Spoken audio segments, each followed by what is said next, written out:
Okay, happy Saturday, people. And I thought I'd make this video while I like this Rocky Patel cigar.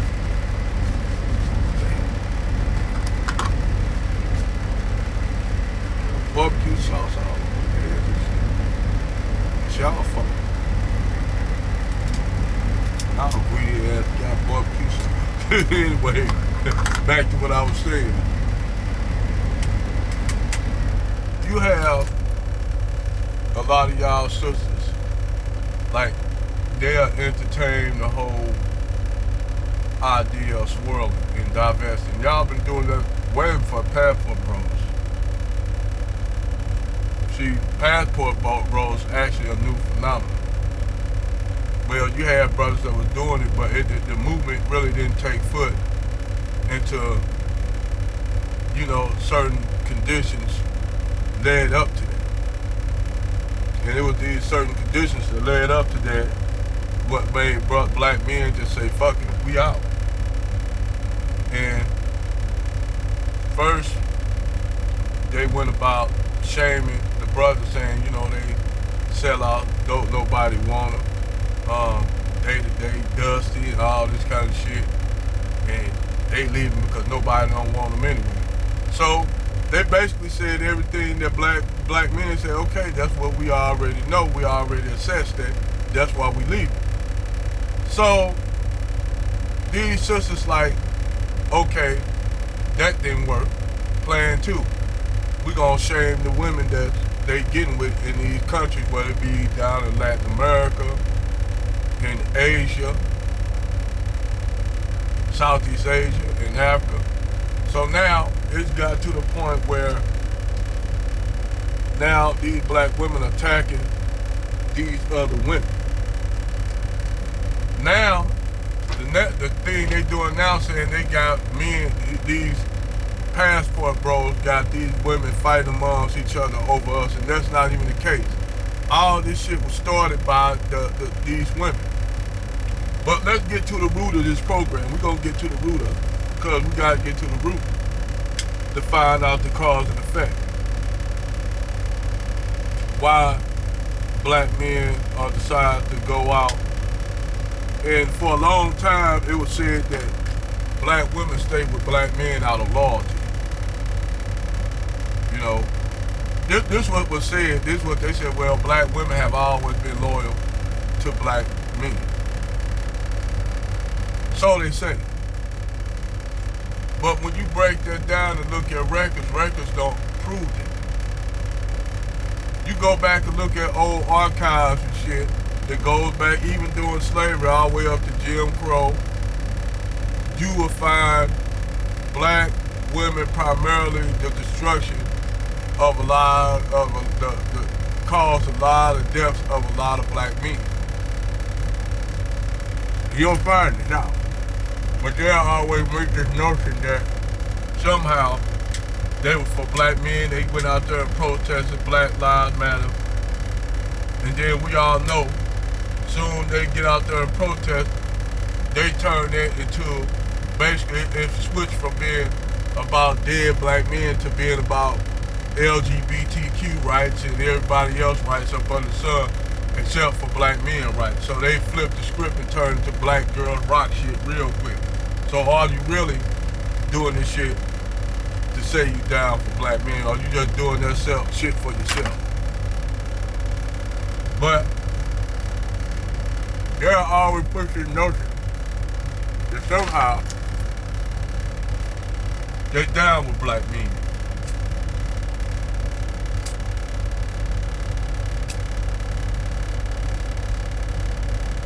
That's what they're saying. But history don't prove otherwise. History don't prove that.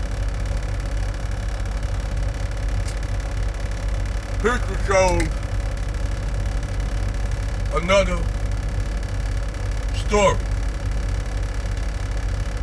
Like, I'm gonna tell you what they used to do on the plantation, because everybody always think that black women were getting raped on the plantation. A lot of it, yeah, some of it happened. It did. But a lot of it wasn't like that. Now hold on. I know it's gonna be some niggas gonna say, like the Umar Dodge type, our black woman didn't have no choice in the matter. She was in slavery like you were. True. No doubt about it. But black women didn't do all the physical back-breaking labor that black men did. Most of your black women that were enslaved were either concubines, they were bedwenches, or they were housemaids, or they do small little tasks, like they may cook food, make sure master the house clean, make sure floors and everything clean, spick and span. Pretty much what maids did. If you look at that movie, The Maid, The Help, that's pretty much what black women were doing back during that time. During that time when, black men were getting lynched up, locked up, lynched and shit. And black women, back in the day, during the time of Jim Crow, they were having mad orgies and shit with white supremacist Ku Klux Klan members. Yeah, they got reports of this shit. They would bring a lot of black women to their little Ku Klux Klan little galas they have, and they'll have sex with these black women. Orgies and shit with these black women. And those black women will produce bastard biracial children with these white men that they will have. This during Jim Crow, during the time when they call Lovely Virginia versus Smith. That shit was going on when a white man, which he always had rights to access over a black woman, he just wanted to marry that black woman. So the state of Virginia gave him, he won his case to marry his black wife. She was indigenous black wife. So they, during this time, that was unheard of for black men to do. Let a black man go to court with a white woman during that time, say, I want to marry, they would have lynched that nigga, probably would have lynched that nigga quicker than motherfucker. That's how they operated down there. And up north, really, when they're better, you marry a white woman, you still were ostracized. Even in Canada. They didn't say nothing, it wasn't as bad as the States, but it wasn't like it was celebrated. You know? You see black men with white women, it wasn't celebrated. So, with that, you got a lot of these black women today living in this la-la land thinking that when they go over the fence, it's gonna be rainbows and My Little Ponies sprinkles with rainbows and fairy dust and shit like that. Fairies run around sprinkling fairy dust and shit all around while they with their white zaddy. That's how they see shit. That's how, it's better over there. That's what they say. Because these women, what they do, they spend their life dating, even married to dusty bum ass niggas. And then that's all they dated. Any other guy, the guy that was too lame or what they consider an EL or a lame or blue collar, I ain't dating that nigga. That nigga don't got no money. That nigga he work a blue collar job. Not knowing how much that brother make. But he just a regular dude. He could be a solid brother. But because he work a regular job, he ain't no basketball star, no football star, no rapper or some shit like that. He a regular guy. White collar, blue collar. Ain't no prestige to get with him. So these sisters are to get with the same type of guys, same cookie cutter type men. And men, they get fucked up with that. Got 2 kids by them, all of a sudden, they get with a Brad, all their standards for dating Brad change. Brad don't even have to have that much money. You know, with them, they'll tell you Brad don't have to have that much money. So they go across the fence and get with Brad, and it's cool for a while, all pony, fairy sprinkle, fairy dust and shit like that. It's all good. You dig? But then after a while of being with him, they start seeing shit that he's saying shit, or he get drunk around his buddies, and his buddies start trying to try y'all because they say I never had sex with a black girl before, and shit like that. And they start saying certain shit, or you get around his family members and they say some racist shit that they wouldn't say around a black man on the opposite side, because they know that black man will say something about that shit. So they'll keep that shit to themselves when it's a black man and a white woman, because they know he gonna challenge this shit. And another thing too, that white woman will defend that brother if somebody say something racist to him. Brad, somebody racist say something to you, Keisha, Brad ain't gonna defend you. Brad ain't gonna say shit if some other white dudes say some shit, some racist shit to you. He ain't gonna say shit. But Becky, if let some white people say something to Tyrone or Leroy, Becky gonna go all the way out to defend him. I seen this shit happen. I seen black dudes with Becky, and they say racist shit to Tyrone, and Becky and Susan go off like a motherfucker, say that's my man and that's my husband, and fuck you, you racist son of a bitch. I seen white chicks do that shit. When have I seen a white dude defend a black chick when white dudes, a whole bunch of white dudes say some shit? Not now, none. I haven't seen white dudes defend black chicks. I seen white dudes straight knuckle up, don't even flinch when somebody say something to his his black wife. He don't say shit. That's pretty much like black chicks that go lesbian and get with a stud, and then these studs, the niggas, they around a whole bunch of niggas talk shit, and the stud ain't gonna say shit because she know even by her being the stud, she knows she can't go toe to toe against no real nigga. She knows she is not gonna last in that fight with that real nigga. So now you expecting this chick that's a stud to go toe to toe with a dude that's what? That outweigh her, weigh 100 pounds more than her. She a woman just like you. That nigga knock her around like a rag doll. And that's the same thing they expect out of Brad. But see, Brad can get away with it. Cause if Brad get his ass beat, she gonna go and try to fight with Brad. She gonna try to help Brad.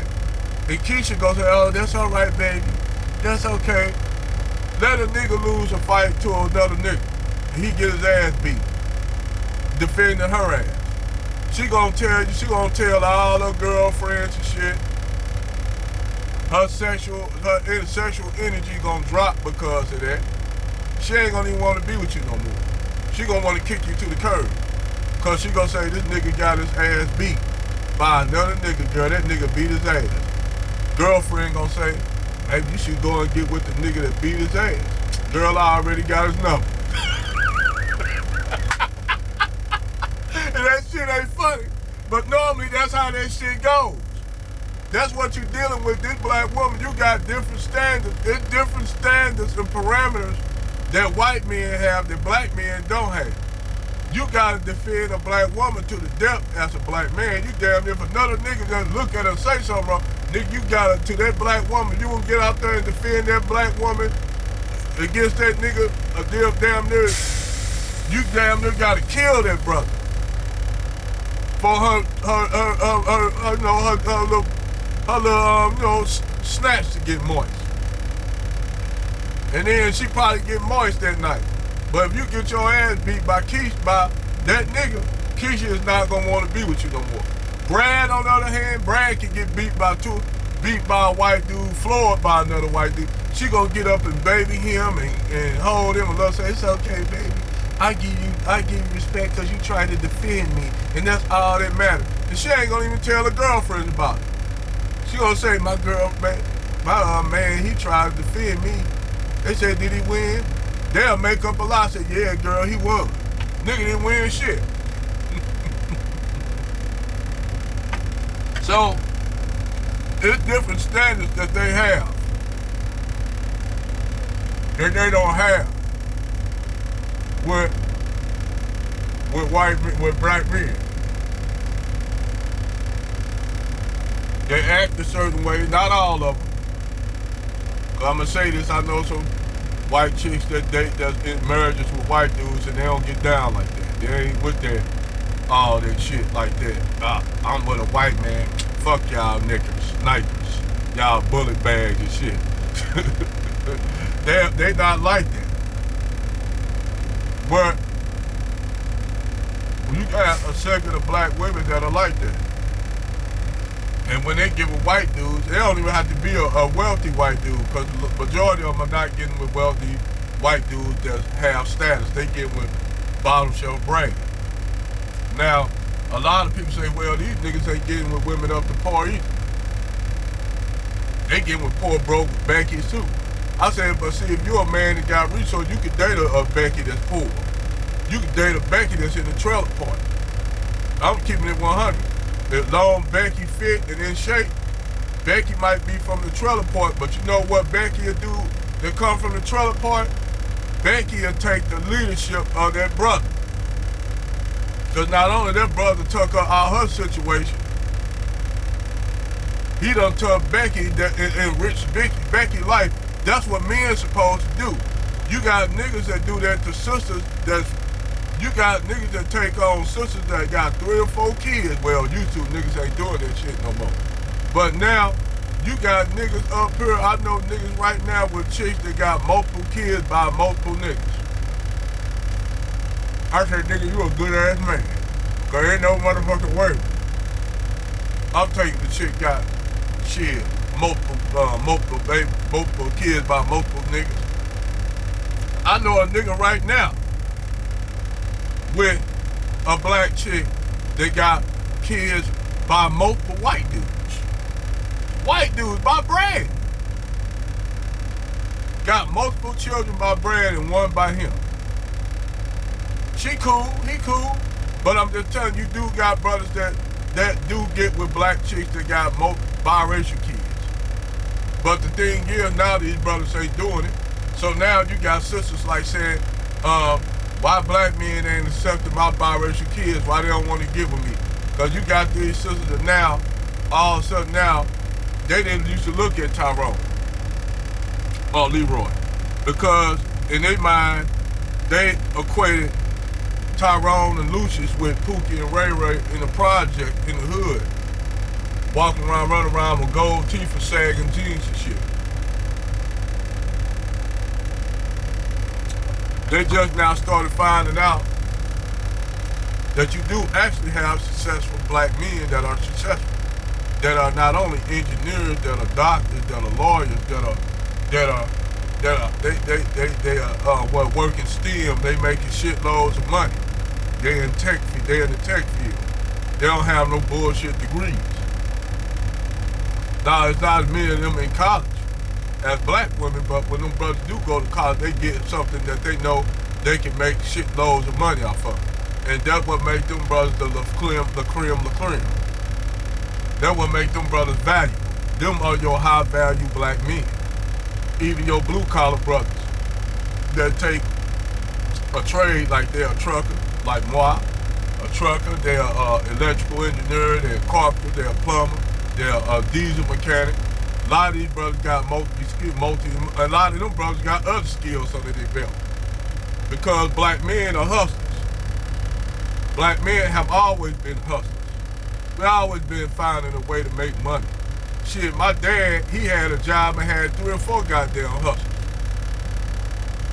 My My dad, yes, I do have a dad. He was married to my mom. I lived in a 2-family household. My dad was a straight hustler. He worked his job. At the time, what he was making, $11 an hour. This back in the 70s. Keep in mind, $11 an hour was a lot of money back then in the 70s. So he was making that, then he had other little hustles that he was doing. So my dad, you know, he had licks back in the day. Black men have always had hustles. You did? I had a hustle when I got laid off of Chrysler. I had 3 or 4 hustles. I had to. But I quit. When I had that job at Chrysler, I had a side job doing security. I was an armed security officer. So I had 2 jobs at the time. Far from the lazy, dusty niggas that black women always want to call them. You have brothers out here now that got 2 or 3 jobs, like a motherfucker Jamaican. Yeah, you have brothers out here straight hustling. You know, they wasn't doing no illegal hustling, but they were hustling. You don't have to hustle to make illegal money. I knew niggas that did that too. I know niggas that have 9-to-5 jobs and still hustle. Shit, brothers just had, we always was hustling. Because ain't nobody gave us shit in life. We didn't have nobody giving us shit in life. We had to get the shit, pull the shit out the mud. Black women, y'all have to do shit. Y'all got, all y'all have to do is lay up on y'all back and have a baby. Y'all have a state. Y'all have child, family services, child support courts in your favor. Then they give y'all all kind of programs for y'all to get into, like Section 8. All this shit, even school, they paying for your schooling. They did all this shit for black girls. That's why you had successful black women out here, because black women had way more. The white man was giving them, the white zaddy was giving them the crumbs. You did? He didn't give us shit. We had to get it out the mud. And when we did pull it out the mud, motherfuckers tried to stop that. But nothing can hold black men back. If black men want some shit right, black men go get it. That's one thing I can say about my brother. When we want something, we go get it. Now, we gonna have, this motherfucker just throw stumbling blocks in front of us. Try to keep us from going, try to hold us back, including our women. Even our women try to hold us back. They try to stop programs to help black boys. These black women try to stop programs to help black boys. Black boys are falling in the cracks. Your son, black women, y'all sons are falling in the cracks. Y'all don't even give a damn. Y'all celebrate y'all son turning to transgenders and shit. You got boys out here dressing up like women up there on drill teams, up there dressed up like a damn bitch.